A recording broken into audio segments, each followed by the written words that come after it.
اعوذ باللہ من الشیطان الرجیم بسم اللہ الرحمن الرحیم وما من دابة في الأرض إلا على الله رزقها ويعلم مستقرها ومستودعها كل في كتاب مبين۔ 12واں پارہ 2 سورتوں پر مشتمل ہے، سورہ ہود اور سورہ یوسف۔ اس صورت میں حضرت ہود علیہ السلام اور ان کی قوم کا قصہ مذکور ہوا ہے، اس لیے اس صورت کو سورہ ہود کہتے ہیں۔ 12ویں پارے کی شروعات اللہ تبارک و تعالیٰ اس آیت سے کرتا ہے کہ اور زمین پر چلنے والا کوئی جاندار ایسا نہیں ہے جس کا رزق اللہ نے اپنے ذمے نہ لے رکھا ہو، وہ اس کے مستقل ٹھکانے کو بھی جانتا ہے اور عارضی ٹھکانے کو بھی، ہر بات ایک واضح کتاب میں درج ہے۔ آگے انسان کی فطرت کو بیان کرتے ہوئے قرآن گویا ہے، اور جب ہم انسان کو اپنی طرف سے کسی رحمت کا مزہ چکھا دیتے ہیں پھر وہ اس سے واپس لے لیتے ہیں تو وہ مایوس اور ناشکرا بن جاتا ہے، اور اگر اسے کوئی تکلیف پہنچنے کے بعد ہم اسے نعمتوں کا مزہ چکھا دیں تو وہ کہتا ہے کہ ساری برائیاں مجھ سے دور ہو گئی، اس وقت وہ اترا کر شیخیاں بگھارنے لگتا ہے۔ اس صورت میں کتاب اللہ کی عظمت بیان کرنے کے بعد توحید کی دعوت دی ہے، جو عقیدہ اور یقین کی بنیاد ہے۔ دعوت توحید کے بعد دلائل توحید کا بیان ہے، جو کہ پوری کائنات میں پھیلے ہوئے ہیں۔ بتایا گیا ہے کہ ساری مخلوق کو روزی دینے والا اللہ ہی ہے، خواہ وہ مخلوق انسان ہو یا جنات، چوپائے ہوں یا پرندے، پانی میں رہنے والی مچھلیاں ہوں یا کہ زمین پر رینگنے والے کیڑے مکوڑے۔ آسمان اور زمین کو اللہ ہی نے پیدا کیا ہے، لیکن جو لوگ ان دلائل میں غور و فکر نہیں کرتے اور جنہوں نے اپنی آنکھوں پر ضد اور عناد کی پٹی باندھ رکھی ہے، وہ توحید کا بھی انکار کرتے ہیں اور قرآن کو اللہ کا کلام تسلیم کرنے سے بھی انکار کرتے ہیں۔ ان منکرین کو چیلنج دیا گیا ہے کہ اگر واقعی قرآن انسانی کاوش ہے تو تم اس جیسی 10 صورتیں بنا کر پیش کر دو۔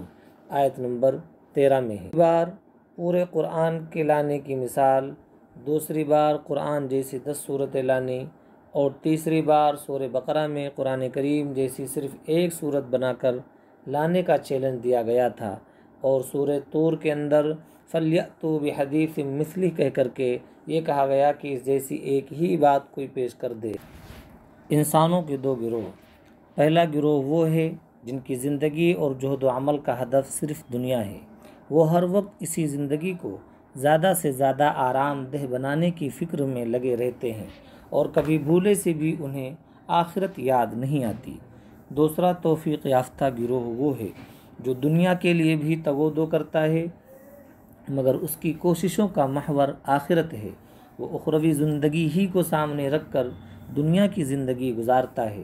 پہلے گروہ کی مثال اندھوں اور بہروں جیسی ہے، دوسرے گروہ کی مثال بینائی اور سنوائی کی نعمت سے سرفراز لوگوں جیسی ہے۔ آیت نمبر 25 سے 49 تک تفصیل کے ساتھ حضرت نوح علیہ السلام کی قوم کی نافرمانی اور پھر ان کو عذاب دیے جانے کا تذکرہ ہے۔ آیت نمبر 61 سے 68 تک قوم سمود کا تذکرہ ہے۔ آیت نمبر 77 سے 83 تک قوم لوط کا تذکرہ ہے۔ سدوم نامی جگہ میں یہ قوم آباد تھی، اس قوم کے مرد ہم جنس پرستی کی بیماری میں مبتلا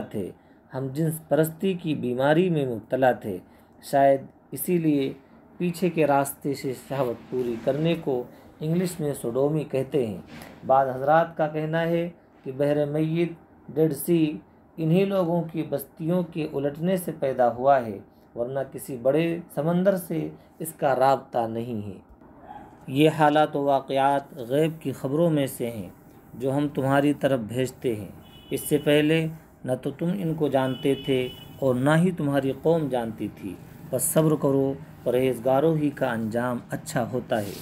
یوں ہی حضرت موسیٰ اور حضرت ہارون علیہ السلام کا قصہ بیان کرنے کے بعد ارشاد ہوتا ہے، یہ پرانی بستیوں کے تھوڑے سے حالات ہیں جو ہم تم سے بیان کرتے ہیں، ان میں بعض بستیاں تو باقی ہیں اور بعض تہس نہس ہو گئی۔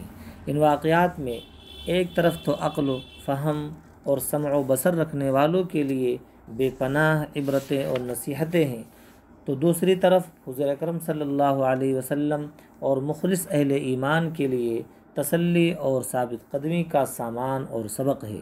اسی لیے یہ واقعات بیان کرتے ہوئے آپ صلی اللہ علیہ وسلم کو استقامت کا حکم دیا گیا، جو کہ حقیقت میں پوری امت کو حکم ہے۔ استقامت ایک ایسا حکم ہے جس کا تعلق عقائد، اقوال، اعمال اور اخلاق سبھی کے ساتھ ہے۔ استقامت کوئی آسان چیز نہیں ہے، بلکہ انتہائی مشکل صفت ہے جو اللہ کے مخصوص بندوں ہی کو حاصل ہوتی ہے۔ استقامت کا مطلب یہ ہے کہ پوری زندگی ان تعلیمات کے مطابق گزاری جائے جن کے مطابق گزارنے کا اللہ تعالیٰ نے حکم دیا ہے۔ حضرت ابن عباس رضی اللہ عنہما فرماتے ہیں کہ جب یہ آیت نازل ہوئی فاستقم کما امرت ومن تاب، کہ رسول اللہ صلی اللہ علیہ وسلم پر اس آیت سے زیادہ سخت کوئی آیت نازل نہیں ہوئی۔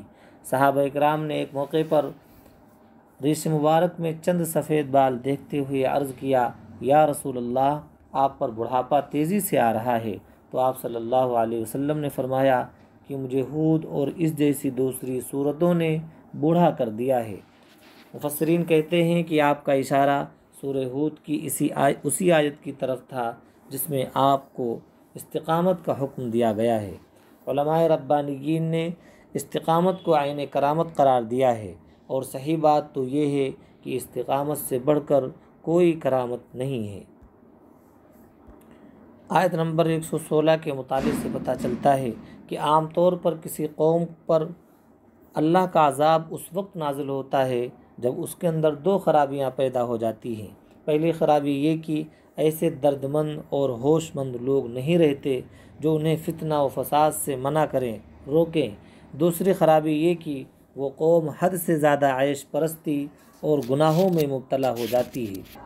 سورہ ہود کی آخری آیت میں ارشاد ہے، اور اللہ ہی کے لیے آسمان اور زمین کے غیب کا علم، اور انہی کی طرف تمام معاملات لوٹتے ہیں، لہذا اسی کی عبادت کرو، اسی پر بھروسہ کرو، اور تمہارا رب تمہارے اعمال سے غافل نہیں ہے۔ سورہ یوسف یہ مکی صورت ہے اور اس میں 111 آیات ہیں۔